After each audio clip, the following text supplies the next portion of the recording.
Aleluia. 2 Samuel, capítulo 18. Vou ler alguns versículos, os irmãos acompanhem. Amém?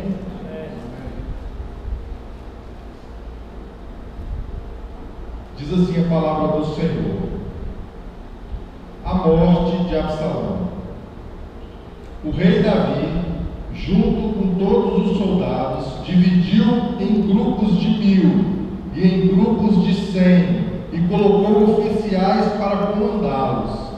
Então mandou que saíssem em 3 grupos, um a comando de Joabe, outro de Absai, seu irmão de Joabe, a mãe deles, Zuria, e outros por Itai, da cidade de Gate. O rei disse aos seus homens: eu também irei com vocês. E eles responderam: o Senhor não pode ir. Se formos obrigados a fugir, ou se o inimigo matarem a metade do nosso exército, isso não nos fará nenhuma diferença. Mas se o Senhor morrer, seria pior do que a metade do nosso exército. Essa tradução é meio diferente.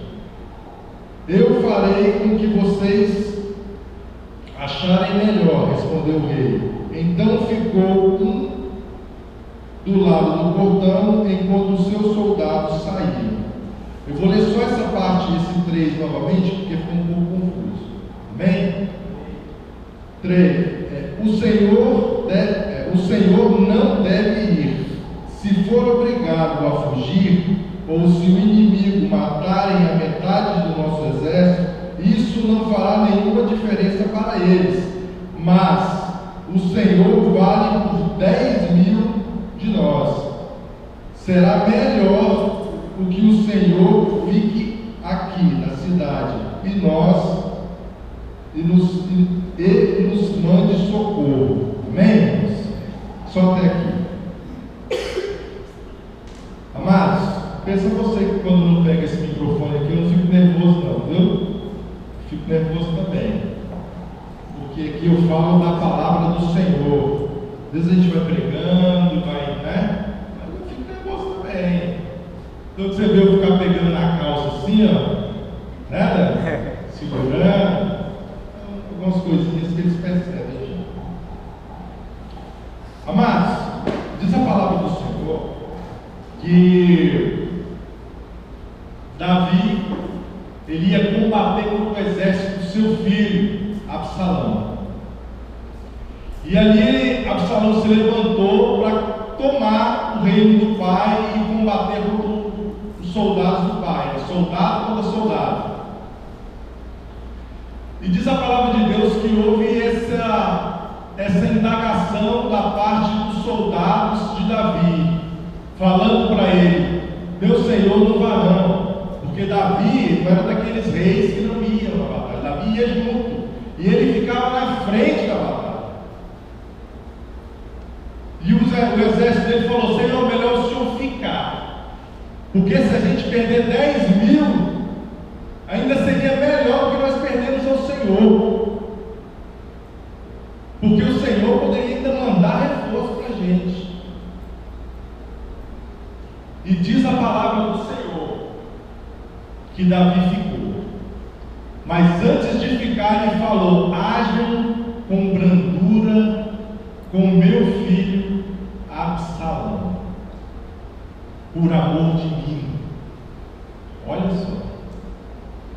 E diz a palavra do Senhor que Absalão ele ia passando.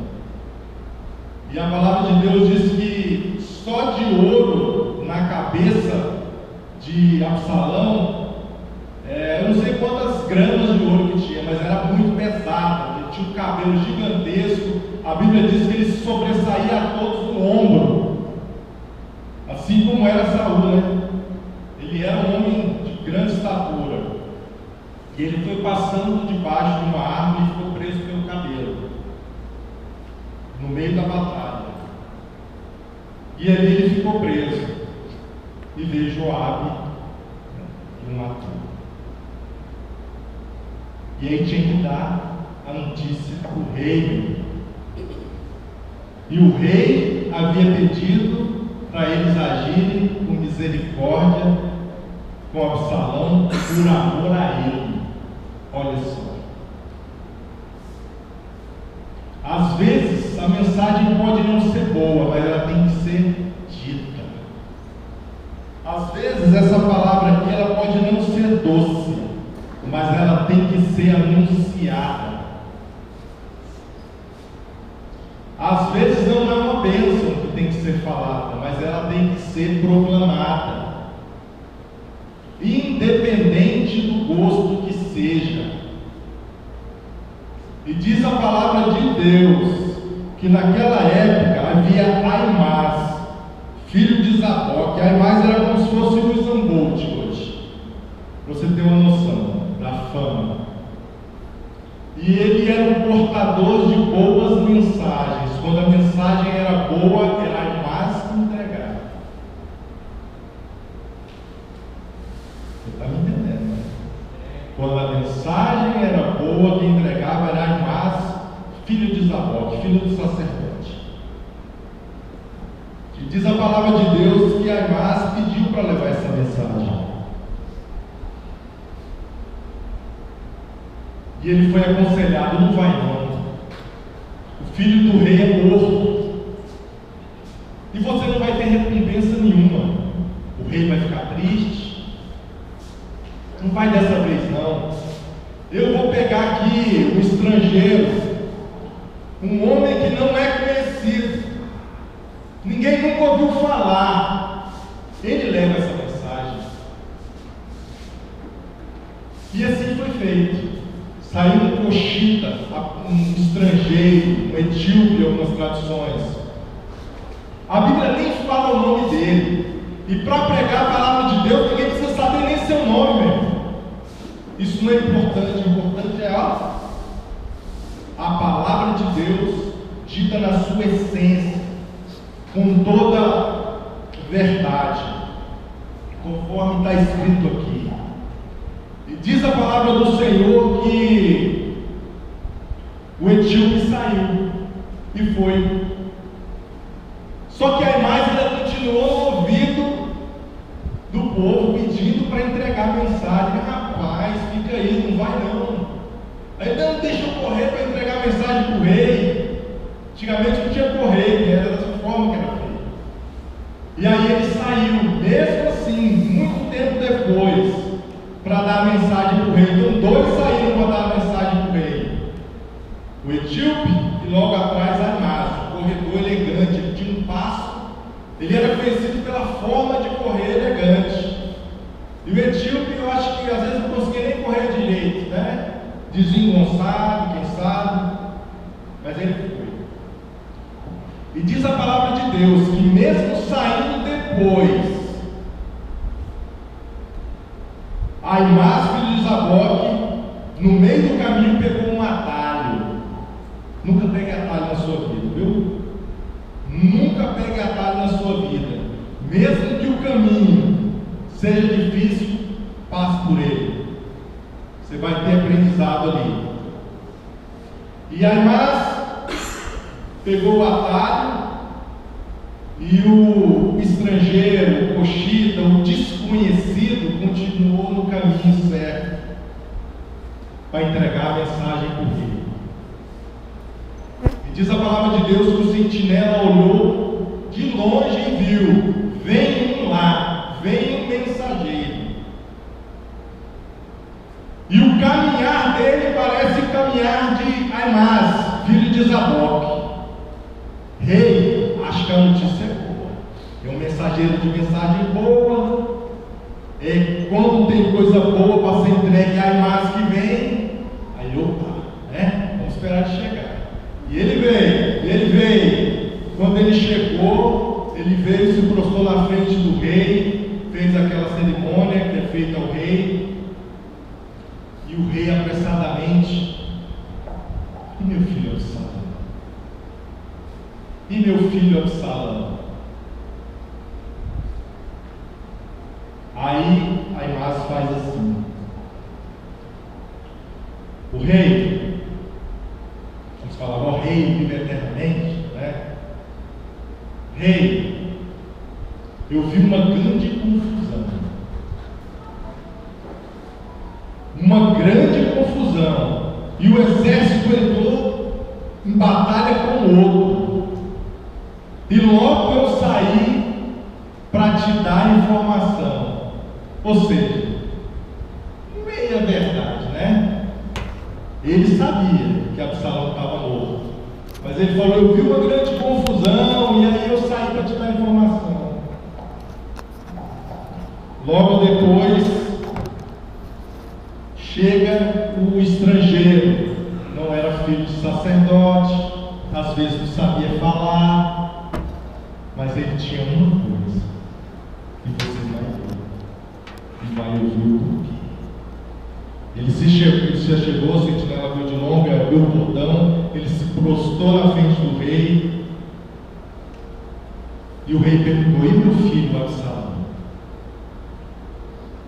O mensageiro disse para ele, seu filho Absalão é morto, e será morto todo aquele que se levantar contra ti, ó rei, meu Senhor. Disse que Davi abaixou a cabeça e chorou muitíssimo. Pastor, eu não estou entendendo por que o senhor deu essa volta toda e contou essa história do capítulo 18. Eu contei isso, irmão, para que você faça uma reflexão, para que eu faça uma reflexão. Às vezes você pode não ter uma roupa elegante, às vezes você pode não ser filho de pregador, às vezes você pode não ser um pastor, às vezes você pode não ter uma retórica boa, às vezes você pode ser o mais simples da casa do seu pai. Mas uma coisa não pode faltar na tua vida: é um compromisso com a palavra ser anunciada. Hoje nós estamos cheios de pregadores de meias verdades, não pregam a verdade, mas essa palavra tem que ser pregada independentemente do que doa, independentemente do que machuca. Ela tem que ser pregada na sua essência, na verdade que tem que ser dita, a verdade que tem que ser dita. Aquele homem nem conhecido era, a Bíblia nem fala o nome dele, mas diz que ele tinha um compromisso com a palavra de Deus, e eu e você temos que ter esse compromisso com a palavra do Senhor. A gente não precisa ser conhecido não, irmão, nós não precisamos ser o maior clube não. Nós precisamos sim anunciar a palavra do Senhor até que Ele venha. É isso que não pode faltar na nossa vida. O outro era filho de sacerdote, era conhecido, e quando se chegava na frente do rei, era servido um banquete para ele depois da comida. Quando a notícia era boa, então, era um banquete maravilhoso.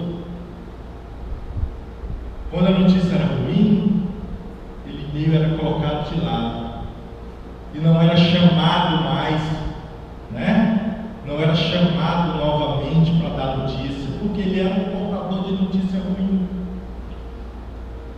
Eu creio que já estava sendo colocada a festa ali para receber a graça, porque de longe viram que era ele, achando que a notícia era boa.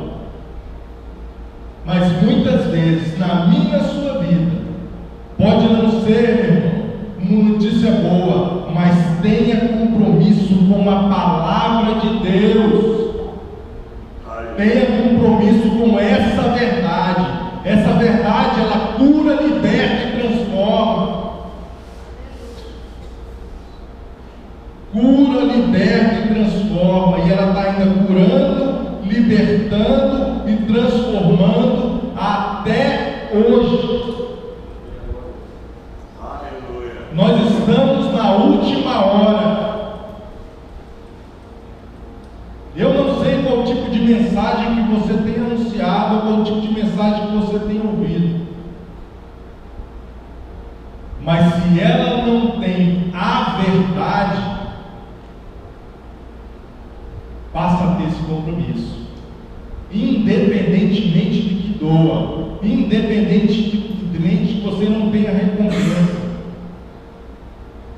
Você tem um chamado, e esse chamado é com Deus, e um dia você vai prestar conta para Ele. Não pregue meias verdades. Se for para pregar meias verdades, nem pregue. Amém? Todos entenderam? A mensagem hoje poderia ser doce, né? Mas nós não estamos nessa época de mensagem doce, não.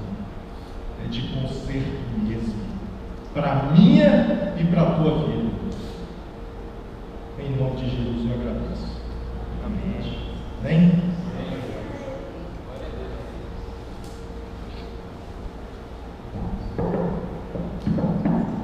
Glórias a Deus por essa palavra nessa manhã, que nós sejamos sempre portadores da verdade do Senhor. O Evangelho é confronto. Algumas pessoas, quando nós chegamos em um local em que a palavra é ministrada, e nós saímos dali tranquilos, né? Saímos dali regozijando, vamos dizer assim, há algo de errado conosco. Porque a palavra do Senhor, ela tem que nos constranger. Ainda que seja pela imensidão do amor de Deus, nós sentimos envergonhados, porque o amor grande dele na cruz por nós permitiu que nós estivéssemos aqui nesse dia. Nós que não merecemos, nós que dependemos totalmente da graça. Jesus disse: não cuide que eu vim trazer paz, mas espada.